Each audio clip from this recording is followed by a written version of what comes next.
right, what up, everybody? This is Dart Adams, and I'm here with none other than DJ Newmark. If you don't know who DJ Newmark is, you should slap yourself, because this man is one of the illest turntablists slash DJs in probably the last 20 years of hip hop. If you've been paying attention, and I really hope you have been. So what's up with you, sir? No pressure there. I'm good, man. How you doing today, Dart? What's going down? I'm really good. This has been one hell of a day. I'm expecting to look up and see the blimp say Dart Adams is a pimp on it. Yeah, man. Yeah. Let's keep it going. Your whole come up in the whole hip hop game, starting back when you were a DJ. Now, the DJ culture, it was a little bit different from New York, whereas there were different influences and different records that everybody drew from. So could you expound on that a little bit? Well, the LA culture was driven more on house parties and special events, and of course high school parties. It was kind of in that vein. Later on, I got into the club circuit, of course, but my come up into the game was I started out playing drums first, and my best friend in junior high was a bass player, and he introduced me into hip hop through his uncle, who was a DJ who lived with him. And then after that, first year of high school rolled around, and I started DJing all the house parties and jungle juice spilling all over the turntables, and people let you know right then and there if you're not doing your job or if you're killing it. So it was a really good way to cut your teeth in the music business, I guess, if you can call it that at that time. Although at that time it just felt like fun and slow dancing with girls at the end of the night. There's always a slow dance at the end of the night. It just was fun. It was innocent, and it was a good time and a great way to learn how to spin. Mm-hmm. All right, so one interesting aspect of LA in regards to their hip hop culture and their rap culture coming up through the Radiotron era and everything is that one of the big things was Electro. Yeah. Right? But here's what's crazy. Electro, as it was known in Boston, was called Boston Funk, Space Funk. Oh, so really? A lot of the cats like Johnson Crew and Planet Patrol, who Yep. songs blew up on the West Coast, actually to us was just Boston music. Right. That's interesting.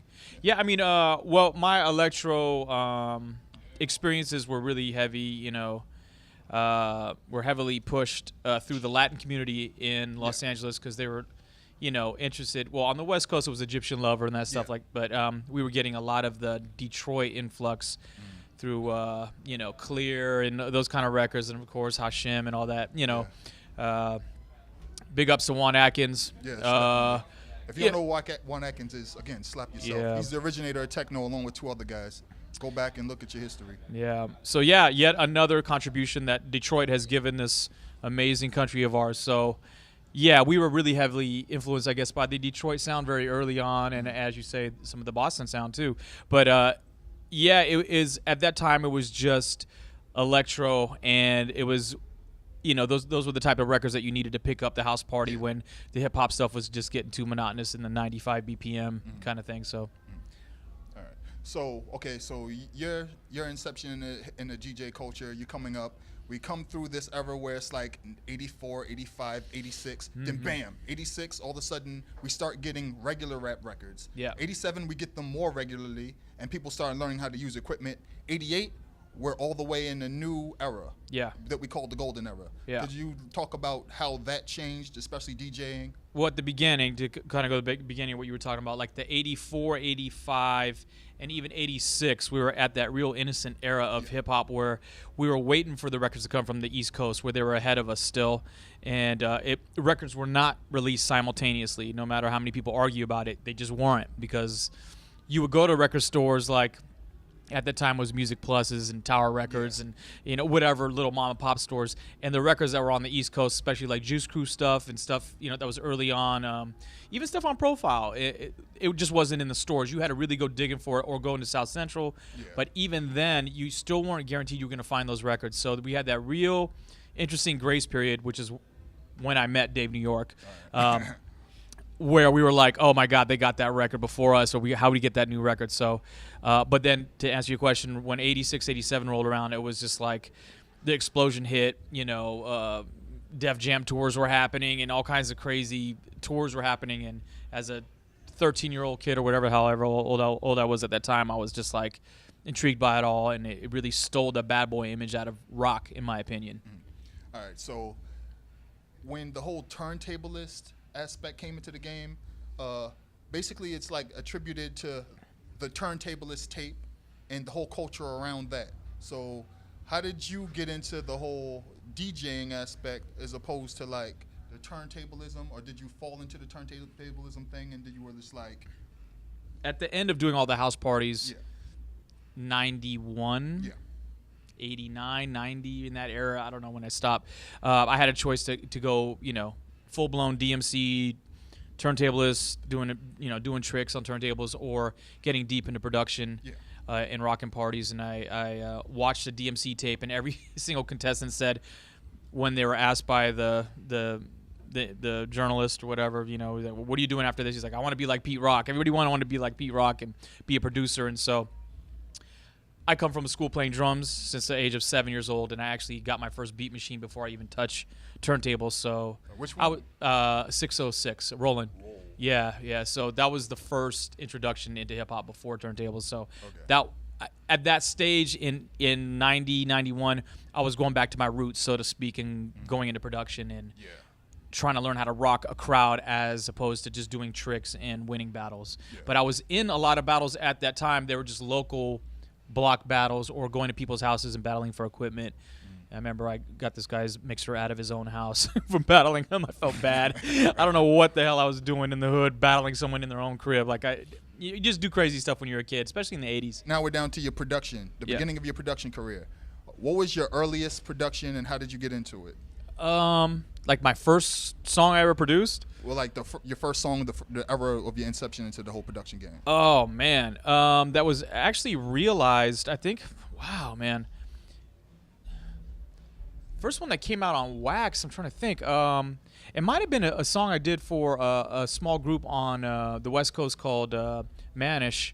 Manish. Yeah, I did a song called Speaker Time. I was working at the label and I was helping with college promo. Is that and Correct Records? Yeah, which is a really interesting story and label all into itself because I was hired as like college promo kind of guy as I was making beats and DJing on the side, and we had them and we had Al Tariq from Beatnuts, Yeah.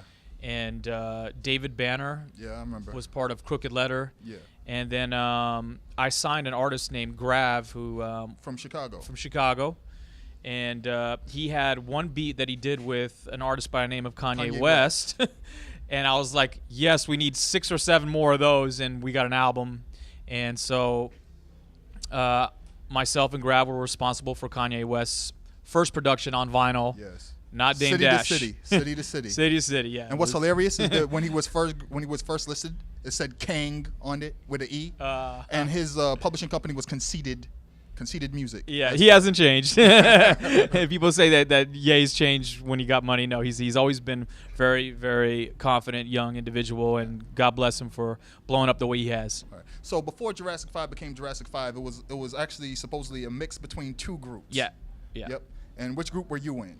I was in neither. J5 is Unity Committee, which is Charlie Tuna, Cut Chemist, and Mark 7, and then Rebels of Rhythm, which was Soup and Akil. Yes. So J5, Jurassic 5, is 2 groups formed as one plus me. Yes. I met them the majority of the group met at the Good Life Cafe Yep. in Los Angeles, and I met them a little later on at a place called the Rat Race, which is like a Exactly.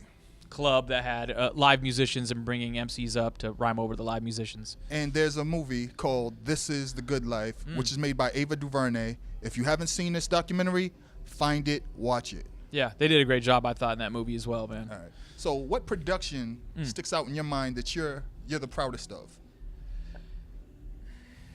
Wow. You can ask me this on a Tuesday and it'll be a different answer, but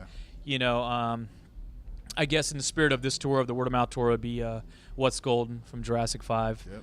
I think it was it really had a lot of legs, that single, but I'm really, really excited about some production I just did with Slim Kid Trey for an upcoming album. So that one has got me really excited. It's a record that I did.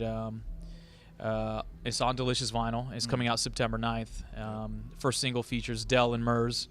And we're all looking forward to it. I heard you do something special in your performance that involves like kids' toys or older toys from the past. And how did you come up with this idea, engineer it? What was your line of thinking? I found one toy that was called Music Blocks, and every time you flip one of the cubes on the toy, it plays a different 1-bar loop. And you can put like different cartridges in this toy. You know, you could do jazz, you can do African, you can do Latin. And this one toy just flipped me out, and I just sat there looking at it, was just tripping out on this toy. I got a second one and did doubles with it as part of J5's DJ solo once Cut left the group. Yeah. Then when the group broke up, I was like, what am I gonna do? Like, what? I used to roll with 5 other dudes on the road, you know.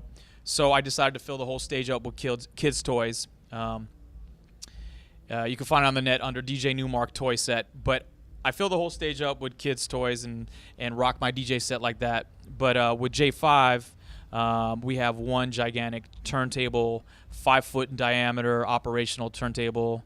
I have a record necklace that plays 808 sounds. Cut comes out with a guitar turntable.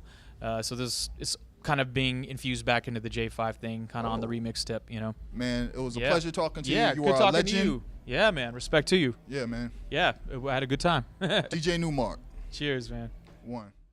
What up, what up? This is DJ Newmark, a.k.a. Uncle New. You're checking out NEHip-Hop. Keep it locked. They report the dopest shit. Peace.